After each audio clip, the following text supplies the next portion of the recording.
বিশ্বজুড়ে একের পর এক প্রাকৃতিক দুর্যোগ নতুন করে উদ্বেগ বাড়াচ্ছে। উত্তর আমেরিকা থেকে ইউরোপের বিভিন্ন অঞ্চল দাবানল ঝড় আর বন্যায় বিপর্যস্ত।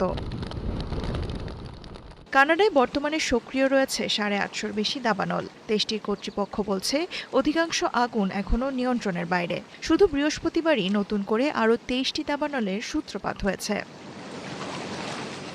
দাবানলের ঘন ধোঁয়া সীমান্ত পেরিয়ে যুক্তরাষ্ট্রের আকাশ ঢেকে ফেলেছে।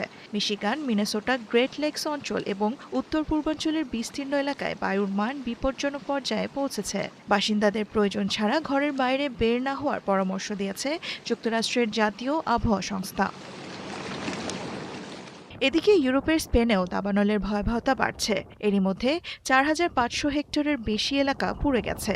আগুন নিয়ন্ত্রণে কাজ করছেন প্রায় 400 দমকল কর্মী ও জরুরি সেবা কর্মী। ঝুঁকির মুখে পড়ায় অন্তত 5টি গ্রাম খালি করা হয়েছে।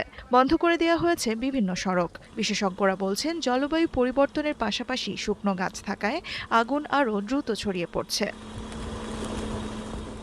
দক্ষিণ আমেরিকার চিলিতেও আঘাত হেনেছে শক্তিশালী আবহাওয়াজনিত ফ্রন্ট। প্রবল বাতাস, ভারী বৃষ্টি ও জলোচ্ছ্বাসে ক্ষতিগ্রস্ত হয়েছে উপকূলীয় এলাকা। বিদ্যুৎ বিচ্ছিন্ন হয়ে পড়েছেন 5 লাখের বেশি মানুষ।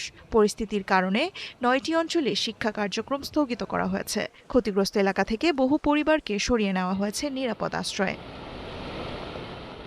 অন্যদিকে যুক্তরাষ্ট্রের টেক্সাসে ভারী বৃষ্টির কারণে আকস্মিক বন্যায় কয়েকজনের মৃত্যু হয়েছে। রাজ্য জুড়ে 2 শতাধিক উদ্ধার অভিযান পরিচালনা করছে উদ্ধারকারী দল। এখনও অর্ধশতাধিক কাউন্টিতে বন্যা সতর্কতা জারি রয়েছে।